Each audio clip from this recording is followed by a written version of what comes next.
Assalamualaikum warahmatullahi wabarakatuh, teman-teman, kakak-kakak semuanya. Gimana kabarnya? Semoga selalu dalam keadaan sehat dan diberikan kelancaran puasanya. Amin, amin ya rabbal alamin.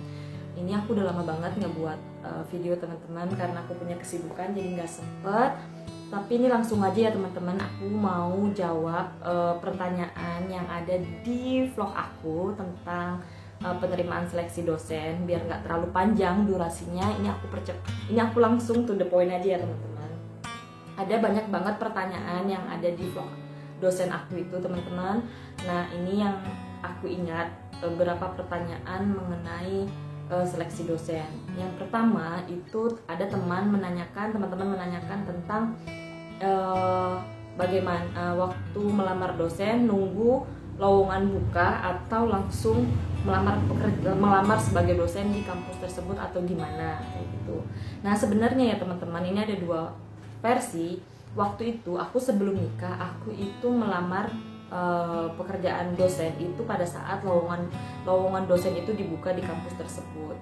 Tapi setelah aku menikah, akhirnya aku memutuskan untuk melamar pekerjaan dosen di Surabaya ini tanpa menunggu lowongan itu dimunculkan ataupun ditampilkan di kampusnya atau di website kayak gitu ya teman-teman.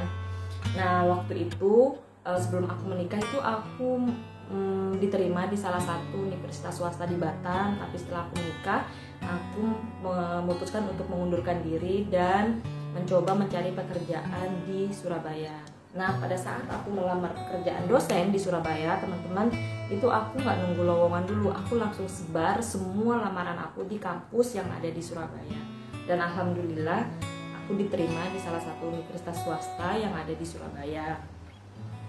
Nah, pada saat itu universitas yang aku yang menerima aku ini dia nggak buka lowongan teman-teman. Aku masukin aja semua berkas dan ada beberapa yang memang aku tuh dipanggil tapi belum rezeki kayak gitu. Jadi itu tergantung kalian itu maksudnya fleksibel atau enggak. Artinya kalau kalian misalnya bisa di mana aja ya monggo, kalian bisa sebar lamaran itu di mana aja kayak gitu. Tapi tentu kalian harus tracking dulu kampusnya teman-teman. Jangan asal pilih kampus kayak gitu. Kalian harus benar-benar tahu dulu kampusnya, googling dulu, dan ya pokoknya cari informasi mengenai kampusnya ya teman-teman. Kemudian yang kedua itu mengenai tesnya. Ada yang nanya micro teachingnya harus buat RPS kah? Terus TPA-nya itu gimana? Nah, setiap kampus teman-teman itu mereka itu memiliki caranya masing-masing gitu ya teman-teman. Ini sekarang aku fokus yang aku diterima di kampus Surabaya aja ya teman-teman. Gak usah terlalu fokus dengan kampus yang di Batam. Karena itu aku udah buat vlog sebelumnya yang ada di sini. Nah, sekarang ini aku fokus di kampus yang menerima aku di Surabaya. Nah, di kampusku yang di Surabaya ini teman-teman, itu mereka punya 4 tahap. Yang pertama itu tahap wawancara dengan dekanat dan jajarannya. Ada dekan, wadek 1, wadek 2 dan jajarannya. Apa yang mereka tanyakan? Tentu mereka menanyakan, sebenarnya hampir semua kampus itu selalu menanyakan tahu kampus ini dari mana, kenapa kamu pilih kampus ini, dan lain sebagainya. Itu selalu menjadi pertanyaan yang sering sekali muncul setiap aku melamar pekerjaan dosen ya teman-teman. Nah, disitulah kalian perlunya kalian itu untuk googling. Jadi pas kalian ditanya itu kalian bisa jawab ya kan teman-teman. Terus yang kedua itu mengenai komitmen Anda ketika Anda itu diterima di kampus tersebut. Misalnya, kamu sanggup nggak untuk nulis jurnal setahun ini 2 jurnal atau 3 jurnal? Biasanya seperti pengalaman aku kayak gitu. Terus yang kedua itu pasti mereka itu menanyakan tentang bagaimana cara kamu dalam mengajar nanti ke depan. Terus ketika di kampus tersebut ada junior dan ada senior dan junioritas kayak gitu, gimana kalian menghadapi hal-hal yang seperti itu. Ini pengalaman aku, sekali lagi ini pengalaman aku. Nah, setelah aku selesai di tahap pertama ini wawancara dekan dan jajarannya, yang kedua itu adalah tes TPA dan interview oleh psikologi. Nah, pada saat tes TPA itu tesnya itu seperti pada umumnya ya teman-teman, gambar, Nurmeri, hitung-hitungan, yang seperti itu aja teman-teman. Kalian bisa beli bukunya di Gramedia maupun dimanapun itulah, pokoknya tentang TPA hampir sama. Nah yang paling yang paling harus kalian pelajari itu mengenai kalian harus belajar gambar pohon, gambar orang yang ada titik-titiknya, terus kalian harus membuat gambar dari titik tersebut. Itu ada di psikotes yang biasanya mereka melamar pekerjaan, maksudnya bukan dosen ya teman-teman, itu ada di bukunya. Jadi ada titik-titik, titiknya itu ada di dalam kolom. Nah nanti kalian gambar, misalnya satu titik itu kalian gambar apa. Kalau aku biasanya satu titik itu aku gambar jam, kemudian aku gambar jamur. Itu pokoknya terserah kalian bisa searching.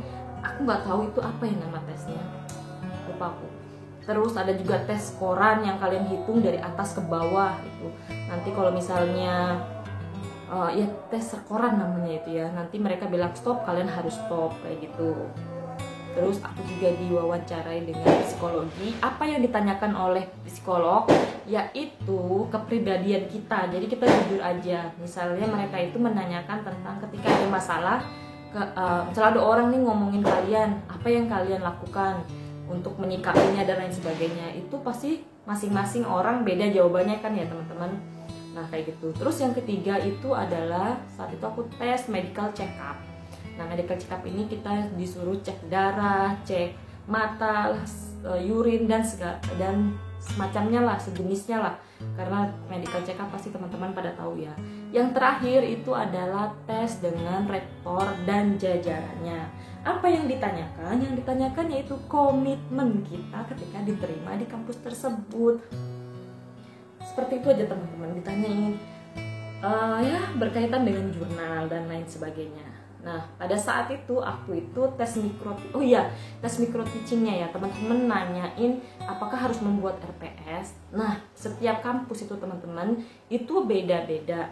Ada kampus yang memang mereka itu memberikan secarik kertas. Nah di situ tertuliskan tema yang harus kalian presentasikan.